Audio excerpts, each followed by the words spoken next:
There's something about Namibia. It's vast, quiet, almost poetic. A country where the desert meets the ocean, where ancient dunes whisper stories of endurance and freedom. Namibia gained its independence in 1990, making it one of Africa's youngest nations, and yet one of the most peaceful and steadily growing. Home to just over 3 million people, its strength lies not in numbers, but in the resilience, creativity, and quiet confidence of its people. From the red sands of the Namib Desert to the cold Atlantic breeze of Swakopmund, Namibia is a land of contrast, wild yet organized, calm yet ambitious. And beneath this stillness, there's a pulse, one that beats with innovation, possibility, and a deep desire to shape Africa's future. This is discovering new tech destinations across Africa. And this time, our journey takes us to Namibia, a nation quietly building tomorrow from the edges of the desert. My first stop was at Airpay, where I met the founder and CEO, Ernest Malgas.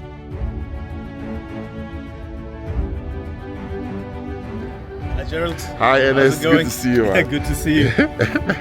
Yeah, awesome. Lovely country. It's my first time in Namibia. First time? Yeah. Wow, welcome. Thank you. Airpay is a fintech solution born from the need to simplify payments and bridge financial inclusion. Hi, my name is Ernest Malgas. I'm CEO, founder of Airpay. Airpay is a platform that seeks to digitize Africa, right? So what does that mean? It means that we endeavor to make sure that everyone on the continent is digitized, starting with Namibia, South Africa, Zimbabwe, Botswana, and eventually the rest of the world. One of the exciting solutions that we've launched is called Airpay Health Tech. So Airpay Health Tech essentially connects the diaspora with their family back home, and it allows them to actually buy medication for their family back home, and also provides them with a platform where they can consult doctors and other healthcare service providers via our platform. Yeah, so Ernest has brought out a couple of things at his office space here, just to be hospitable and welcome his guests, right? So I'm not familiar with any of the things here. Like you can see, this is granite, and are those? What are these? These are just peanuts and raisins. Oh, raisins. Okay. Peanuts and raisins. Okay, and then this is. That's called. We call it droevors. Drovos. Yeah, we call it droevors. Yeah, so that's nice. the kind of official, unofficial name. It basically means, it's an Afrikaans word that means dry sausage. Okay. Yeah, so it's basically sausage that is dried out. I'm just going to adjust the camera a little bit. Yeah, perfect. Yeah, so it's basically a sausage that's been dried out. Okay. And this we call biltong. Yeah, biltong. So biltong, if you translate it directly, it's also an Afrikaans word, or a mixture of Afrikaans words. Biltong. Biltong, yeah. It basically is that means... the tongue of a bull? Yeah, it basically wow, means, this is interesting. Yeah. Biltong, guys.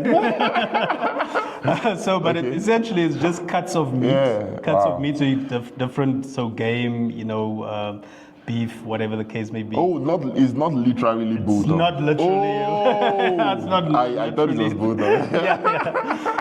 Where in Namibia are you from? I'm from Windhoek. Oh, you're from Windhoek. I'm from Windhoek. Yeah. So I was born here, raised, and then I moved to Joburg. I lived in Joburg for a while. I lived there for about almost 7 years. Wow. Okay. Yeah, and then I came back, started my businesses. Yeah. So Airpay has been on for how long now? For about 7 years. I see. For about 7 years. Interesting. Now. Yeah. And what's the experience been like? It's been a beautiful journey. Yeah. I must say. Namibia looks so chill, so I doubt you face a lot of the challenges that we typically face in. So I think off the top of my mind, the biggest challenge I see with entrepreneurship in this region would be the population. Very small market size, right? So population. would you say Namibia is sort of like a hub to expand into? Yeah, so that's definitely what I see. So from our perspective, so Airpay is poised for the New York Stock Exchange, Got it. right? So that's our trajectory, right? So we see ourselves building a solution that's firstly tested in a relatively small market like controlled Namibia. environment. Controlled environment. The proximity allows you to fix things, to kind of manage customer engagements and interactions, and also when things go wrong, you can kind of snuff it out quickly and deal with it accordingly. And then once you've sorted that out, then you can start scaling into other countries, right? So, and then eventually you're obviously then looking at going the route of listing in the US and that kind of thing, which would then also be your catalyst to further expand globally. Like some of our solutions, I mean, most of our solutions and our gear is towards the diaspora, right? So we look at the influx of remittances to a specific country. If we see remittances to a specific country are high, then we target that country. So we put it on our roadmap because we realize that there are some inherent challenges with remittance. So that's what we're looking at. In a market still heavily cash-driven, Airpay is enabling businesses and people to transact seamlessly, bridging Namibia one step closer to a truly connected digital economy. While I was just wrapping up at Airpay, I got picked up by Tuyamba of Basecamp to go visit the Be Free campus, where I connected with Crystalline, who is the Senior Programs Coordinator. The Be Free campus is an initiative of the One Economy Foundation based in Namibia. The campus is more than a hub, it's a safe space, a launchpad where young Namibians are empowered with the skills, mindset, and courage to take control of their future. Their work reminds us that inclusion isn't just about access, it's about dignity and opportunity. Hi everyone, my name is Crystalline and I am the Senior Programs Coordinator here at the Be Free campus.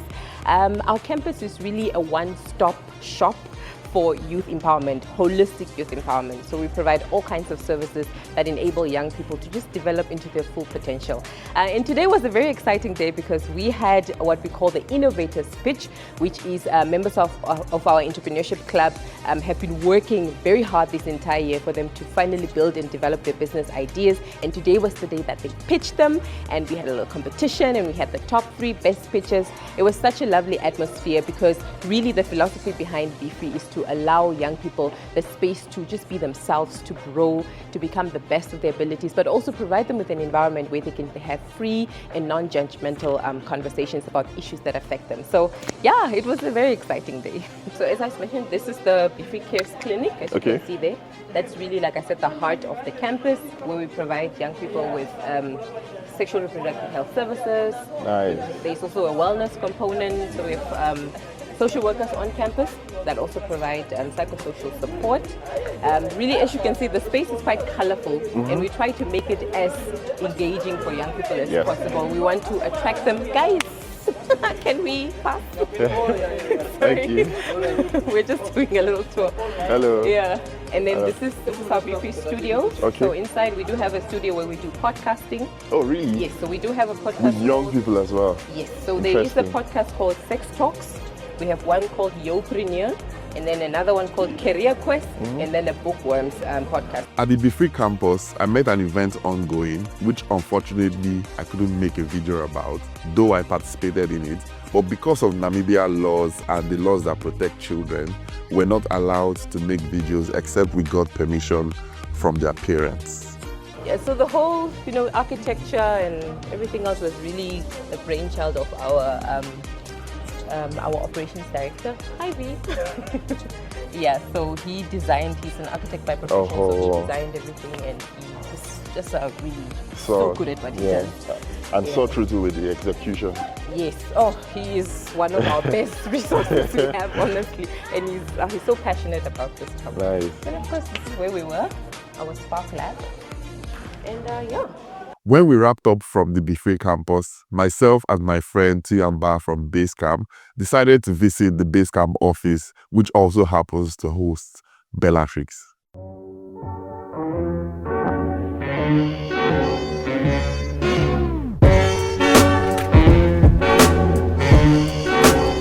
Hey, thanks for having me. I met Josiah Hano Shike, who is at the heart of Namibia's entrepreneurial awakening. Hi, my name is Josiah Hano Shike. I'm the Managing Director of Bellatrix Investment Managers. Here we finance early-stage Namibian entrepreneurs. Hello, my name is Tiamba Akwake, and I'm the Programs and Business Development Manager here at Basecamp. And essentially what we do at Basecamp is entrepreneurship development and capacity building for entrepreneurs. So we take them through various programs, all the way from pre-ideation to incubation, mentorship and acceleration. Basecamp nurtures startups through mentorship and resources and other programs, while Bellatrix ensures those ideas get the right financial backing. Together, they are building the bridge between ideas and execution, between ambition and sustainability. We do pre-seed and seed. We also do venture debt. Is the reason why debt as well. The reason why we do a lot of debt is because in Namibia in particular, it's the easiest type of funding to get from investors. But we're really working hard still, and I'll talk about some of the other perhaps pre-seed investments that we also do. Yeah. Awesome. And what is the average ticket size for some of the investments you've done? So typically our investment ticket size are quite small. I mean, we started as low as $5,000 Namibian, that's about 300 USD. Okay. And we go as high as at about 8 million Namibian dollars. So that is around about 500,000 USD. So that is really the range that we currently finance. Nice. And you are sector agnostic? We are sector agnostic. But again, depends on, in the world of financing, unfortunately, you have mandates. In these mandates, whenever you get the funding from an investor, they dictate how those funds can be invested. For our procurement fund, we finance entrepreneurs that have contracts, mostly from government as well as large private companies. Doesn't really matter the industry. While when we talk about our other major fund, which is our impact financing, we focus more on what we call green and sustainable industries. That's agriculture, renewable energy. We look at innovations around clean tech, tourism, and so it goes. So that's awesome. Before my next set of conversations, I linked up with Santiago at the Independence Museum in Windhoek.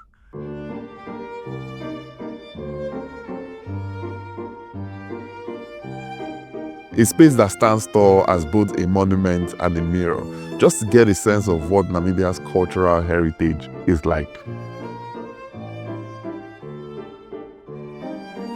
Inside each floor tells a story, from Namibia's fight for independence to the birth of its modern identity.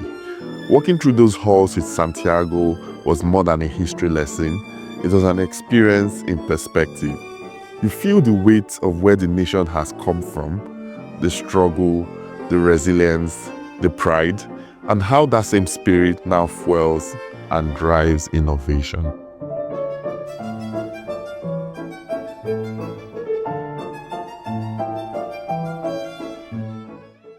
Then came one of my favorite parts of the entire experience, conversations with startup founders over coffee in Windhoek. Good to see you. Yeah, nice. I sat down with some of Namibia's brightest founders, David Lileka of Long Hair, even Hashikutuva of Reframe, and Wilbert Lazarus of Okaluli. I am David Dileka, co-founder of Windhoek, and I'm a fintech startup democratizing investment and savings. Hi guys, my name is Evan Ashkutuva and I am the co-founder of Refrain, which is a business development agency that does AI and automation. Hello, my name is Wilbert Lazarus and I am the CEO and co-founder of Okaluli. So Okaluli is an SMS-based artificial intelligence that is meant to assist learners with their homeworks, exam preparations and studies. So that is basically what we do. Experience in Namibia, I think the whole ecosystem in Namibia in terms of startups and all those things, it's still growing. Obviously, we're thankful to a few players like NIPDB, Basecamp, and so on and so forth, where they're trying to support the ecosystem. Just because we saw that too many startups they start and then after a few years they just disappear. Yeah. I mean, there's a high failure rate for startups. Extremely high failure rate because there isn't support. It doesn't really help having brilliant ideas and having founders. There's no support in the ecosystem, and it doesn't really help out anything. And obviously also raising capital is a difficulty simply because there just isn't that much risk capital and patient capital to give a startup take this much and go build out the idea and hopefully in 2-3 years time or 5 years time we'll see some return on investment. We're still stuck on traditional areas, mining, the big corporates. That's what we do. So instead of the startup ecosystem, it's still new, it's still fresh. So getting investors on board is still a difficult task, but there is progress.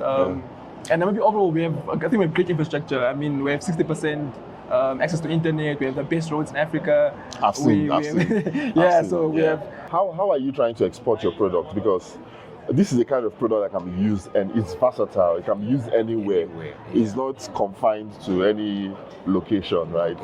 I think so. With us, that's actually our main focus because the product mainly works for recruitment agencies. It applies to HR departments, but how a recruitment agency works is they find the candidate for you and they screen them and then they give them to you. And in Namibia, we only have, I think, 20 recruitment agencies in total. So our main market is the US and we use LinkedIn. Oh, nice. Yeah. We use LinkedIn for outreach. It's a bit tough, because the US is a lot of competition. Yes. But they are more, there's less resistance from their side. Obviously, yes. Yeah, I think the main thing was resistance, man. Because before this, we just used to do AI chatbots, booking systems, and we're doing it for the medical industry. But you can imagine the resistance we're getting. What is your model? Is this subscription? How are you making money? It's so it's subscription because of the maintenance fee. Okay. But we also charge you per candidate screen. Per successful or per screening? No, per screening. Yeah, because it's either you pay someone physically to true. or you pay us to screen that. True. And with us, it's... Is it expensive? Like how much is it in US dollars? US dollars. I think it's $3 US. Okay, not per bad. Person screen. Not bad. Yeah. ChatGPT, but with text messages. It's very ingenious, and I'm very, very curious. How did you even think about this? Okay, how it came about was it was more like, how it started was like I built a chatbot and I posted it on LinkedIn, and I was like posting it on social on my WhatsApp status, and then a friend of mine now who is the current CTO, so he comes and then he's like, Wilbert, this thing it's quite a nice application, but how about we put it offline? And then I'm like, what do you mean offline if you need mobile data or you need internet for you to use an app on your phone, any app on your phone? And he's like, no, not in that sense. Like, just think of it like someone is in the village and they are accessing this thing through a basic mobile phone. Then I'm like, okay. We talked about the grind, the lessons, and the dream of building something that lasts. And as the evening grew older, they took me to try local Namibian meat and beer. Even and the boys are hosting me to real Namibian meat for the soul, but not spiritual. This is the soul. Do you eat spice? Huh? Do you eat spice? Yeah, with spice. Between the laughter and stories, I realized innovation here isn't just happening in the labs or offices. It's happening in friendships, in shared offices, and in belief that together we can build something meaningful. The next day, I traveled west from Windhoek to Swakopmund, a coastal city where the ocean touches the desert. Right now, I'm on my way to a place called Swakopmund here in Namibia, and I'm on my way to connect with two amazing founders that live there. And I'm just going to use this opportunity to talk about Clever, because Clever is the reason why I was able to make this trip, right? And basically what they do is they're able to offer freelancers and professionals like me to get a USD account to receive US dollars from the US seamlessly, right? So if you always get paid from international clients in the US, you can easily receive payments and get it deposited with no fees, no extra fees, right in your Clever account. And you can even be issued a card, though it's a virtual card, but with your card you can make payments, you can book your accommodation, you can pay for your subscriptions, you can book for your flight. It works on all websites. That's what I use on this trip, and it has never failed. Upon my arrival, I met up with a few young minds at the mall, dreaming loudly about the future. Guys, what's up? What's up, guys? Yo, bro, what's good, man? What's good? Good to see you. Bro, nice to meet you. Yeah, see you. Guys, it's actually me, bro. We walked, talked, and shared ideas about purpose, ambition, and what it means to create impact from a small corner of Africa. Yo, I'm Young Dario. I'm from Namibia, Swakopmund. I'm a content creator. I'm a student, and what I think about my future is I hope my content creator career and my YouTube career will go far. I believe I can do it. I have the passion for it, and I'm really excited. And yeah, that's all what I want to say. Thank you, and yeah. My name is Tyrese, and I'm a student in Namibia, and I'm a camera guy for Young Dario, and I'm so inspired by tech, and I think I can do it, guys. I know I can do it. Yo, what's up, y'all? My name is Rivaldo Kaseb. I'm a student in Swakopmund, Namibia, and I'm an editor for YouTube videos. And for my future, I see it as a bright future, and I'll take it one step at a time. What's the name of your school? The name Coastal High School. Coastal High School, yeah. Coastal High School. Yeah. Nice. And what is school like in Namibia? Actually, the Coastal High School is the technical school. Yeah, it's a technical school. So what do you learn? So there's metal work, woodwork, motor make, fixing cars. I love that. Yeah. So which are you specializing in school? I'm metal work. I mean woodwork. I weld. Yeah. We're both the same. Wow. Nice. Yeah. So if you're not coding academic. So there's technical. Those practical things. Yeah. They showed me their city, the lighthouse, the museum, places that accurately capture the rich history of Swakopmund. While wrapping up with my new young friends, Leonie, CEO of Avagro, came over to pick me up at the mall.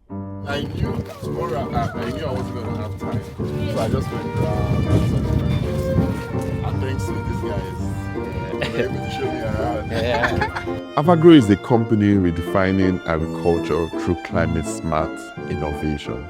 We made our way to the farm where all the magic happens, because I wanted to see it firsthand for myself. Wow, this is a lovely place. Welcome to Avagro. Thank you so much. I spent the night on the farm, and the next morning, Leonie gave me a full tour.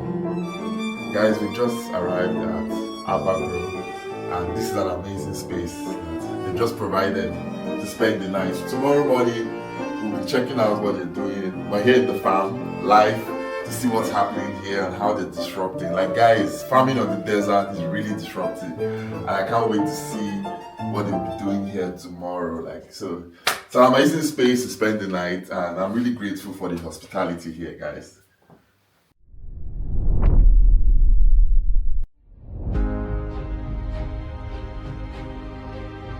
The next morning, I met up with Leonie at the team meeting. Morning, everyone.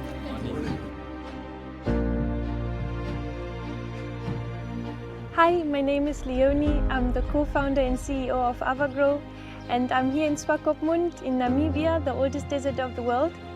We are the leading horticultural producer in the country, growing vegetables and flowers in greenhouses and have beautiful nurseries to produce citrus trees and bananas and mangoes for other farmers. Her work is a reminder that the future of Africa's food doesn't depend on luck, but on leadership and innovation. What has this experience been like for you?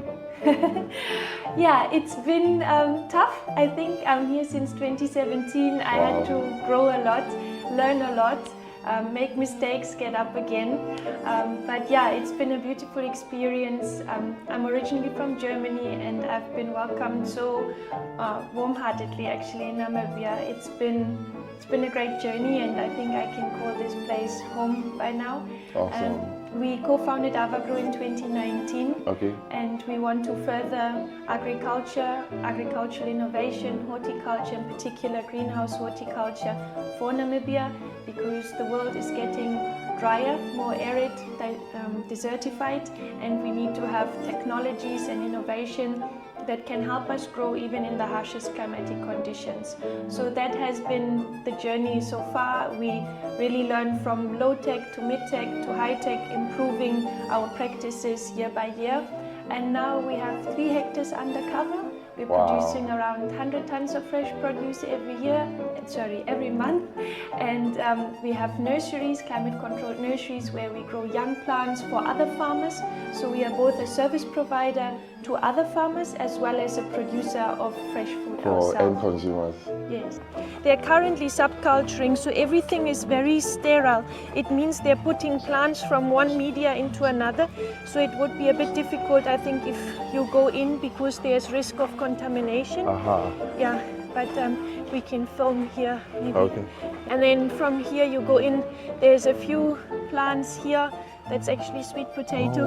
And then there's all growth rooms where the plants The risk of contamination you speak of is for the plants. Yeah, this is the plants. This is a dirty area, but we have bacteria and fungus on us from the soil, and that can impact then the planting material. And it's a very clean process so that the people who get our plants later get superior planting material. Yeah. I understand we're in the middle of the desert, right? Here in Swakopmund, right? So how are you? I know irrigation is, your way of getting water to the crops, but where is the source of the water coming from? It's actually from the borehole.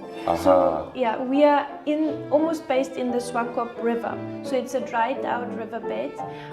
So underground water is available. On this side, actually close to the river, it's about 25 to 50 meters, the boreholes. We have 3 boreholes connected to the production that are all monitored under the New Water Act by the Ministry of Environment. Yeah, so everything is, captured, how much water we apply per hectare. Our boreholes are relatively big, about 20 cubes an hour. And we have a desalination machine, which means a reverse osmosis process where the salty, underground water, which is more like ocean water, will be cleaned so that it is fresh, and the salts that would harm our plants when we apply it will be taken out and nutrients will be added. But yeah, everything is underground. Oh wow, hello. Hi. Yes. Hi, my name is Peter Janssen. I'm here at Avagrow. My position here is maintenance manager. We do from plumbing, painting, building, setting up greenhouses, all the works happening here in this garage. Put now this one up at the new field where we're going to plant asparagus. So we're currently busy with getting all the fittings and everything together so we can connect this one. Is this for the irrigation? This is for the irrigation. Nice. This pump is going to get the water from the tanks into the open field for the irrigation of the asparagus. My name is Amalia. I'm in charge in irrigation at the Avagrow. We apply water on the plants with normal water and nutrients which is required on the plants. This is the irrigation office where we record our data for the fertilizer, and this is our computer which is connected to the NetaJet, and this is the computer I used to record the manual fertilizer which is happening on the irrigations, and the seed for sowing, and the data from the arrow system. Hello. Wow. Are these all tomatoes? Yeah. Wow. Wow, this is so cool. That is now before they're being sorted. And they look so fresh. So what are they sorted into? Into different grades, A grade, B grade, C grade. Is it on the quality or the ripeness? Yes, well, the customers want us to harvest them very green for better shelf life. So they will ripen by themselves now. So now they can last maybe 3 weeks. Yeah. Nice. So you sort them based on the ripeness? Based on the size and the color. Yeah, some customers want them red, and some customers want them champagne color. Yeah, and also quality. If it has a mark, this will be now going as C grade, for example. Most of the tomatoes are spotless. They have absolutely no. Wow, the tomatoes are spotless.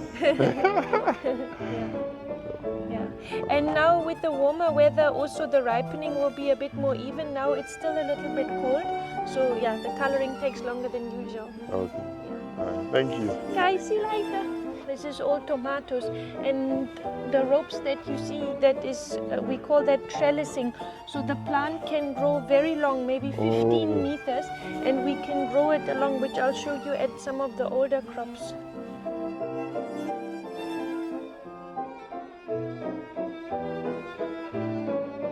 Hi, my name is Ruben Shukuro. I'm a farm manager for Avagrow. I'm responsible for monitoring everything on the farm, oversee everything that's going on, and also to control the people on the farm. Yeah, we plant tomatoes. This variety we call it Torones. It's a big tomato.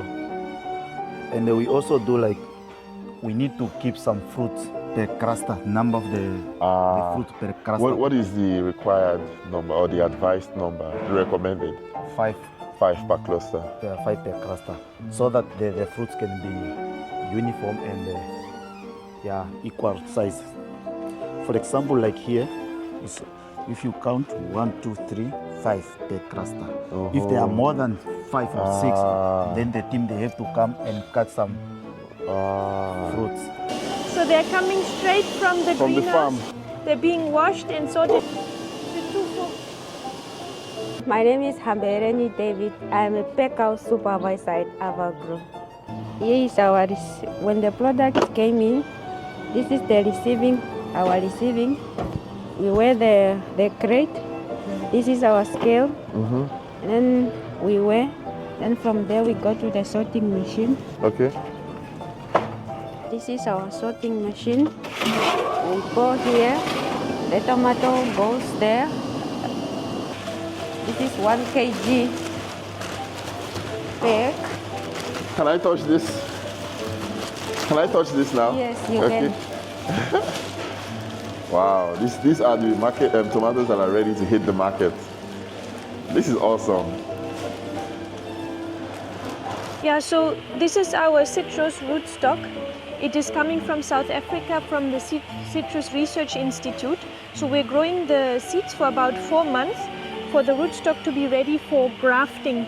Grafting is a method where you combine 2 different varieties. One is that goes into the ground for strong roots and healthy plants, and the other one is what is called a scion. That is the fruit-bearing variety that gives you the nice oranges, citrus, and lemons. So it's overall an 8-month process, and we're doing everything here.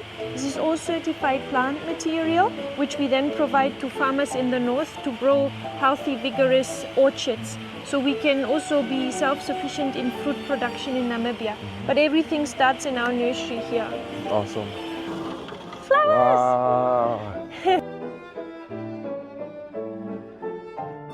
It is coconuts from India, and then they grind the shell, like the brown part, and then it is a substrate. It is very good to hold water, so you can feel it is actually quite moist. Yeah, and it's a very good media in which the roots have enough airflow and water.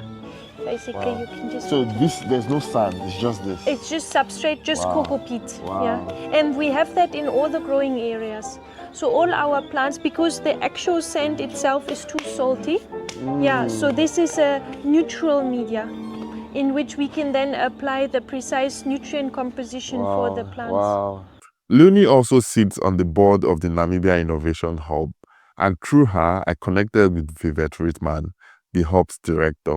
Though I couldn't meet her in person because of my very tight travel schedule, we eventually had a virtual conversation, and she reinforced how pivotal innovation support is to Namibia's growth story. Hi, Vivette. Hi, Gerald. How are you? Very well, very well. Thanks so much for jumping on this with me. Not a problem. It's my pleasure, actually. So from conversations I had on the ground, one of the takeaways from, for me about Namibia's tech ecosystem is the fact that it's, regulatory speaking, it's safe, right? So you can come, you could start a business, you know that there's a stable government, regulations are stable. You don't just wake up and something has changed, right? And then it completely changed the direction of your business, right? I would like to get your thoughts on that. Why do you think that feedback is what's on ground about Namibia as well? So I think, well, it's just the reason why you're getting that is because it is an absolute accurate reflection of what is on the ground. We may have infighting politically, as most countries do, but for the most part, we truly, really are stable. It's also to do with the fact that now we're not having a political, whether this is a healthy political thing that's happening, but the ruling party has been the ruling party since independence. So you have consistency, you have institutional history. Yes. So the stability comes from the fact that most of the guys, and here's something that I will stand by. The power doesn't lie in the ministers or the president necessarily. The continuation of the country and the upholding of all of these stable things lies within your executive directors in ministries, in institutions, your permanent secretaries, your chief, not even the chief regional councillor.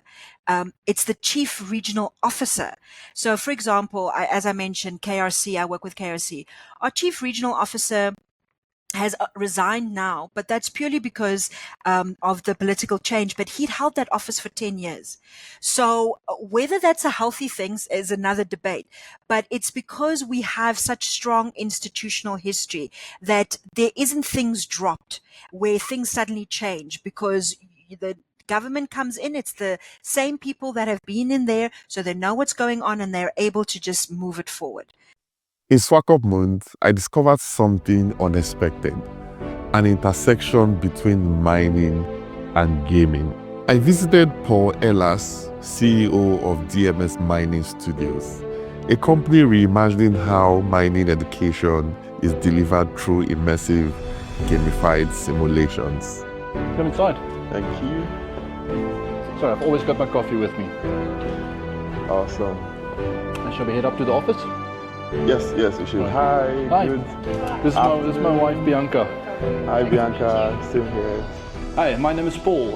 We started DMS Mining as a way to teach the next generation of engineers. So if you always wanted to find out what mining is all about, use gaming, simulation. These are tools that are newly available nowadays.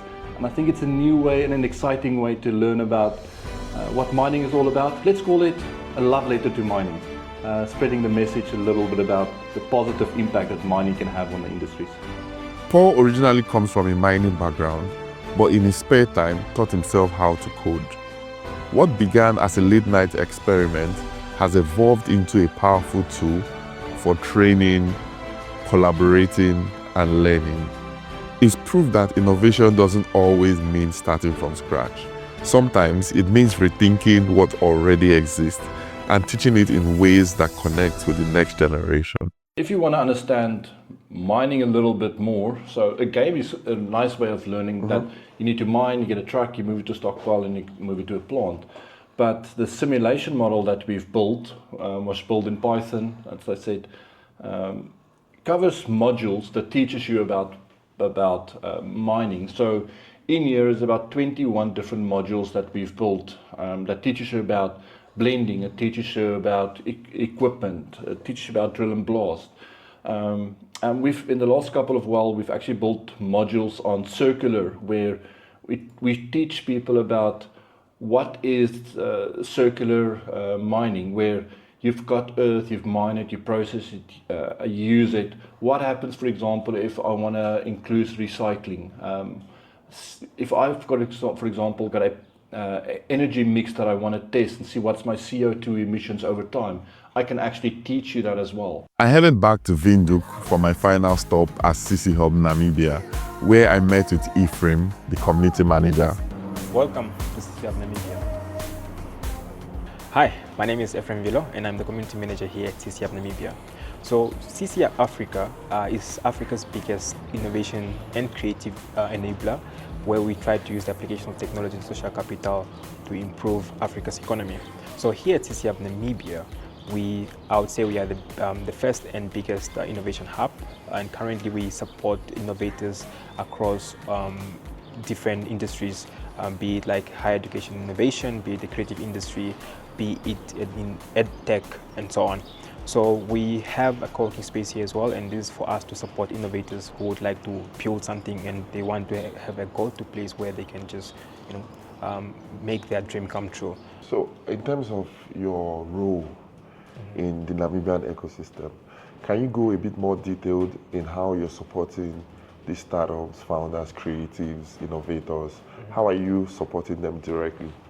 All right, so I would say we've supported them directly and indirectly as well. Okay. And I think by indirectly, I would say, we host quite a number of community events here, which is part of like the community activation, call for CC Hub.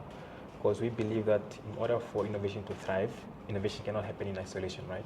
So doing all these community engagements, we bring together innovators, people from different backgrounds to come together and kind of collaborate and build innovative solutions that can, be impactful in our society. CC Hub Namibia is where innovation meets community.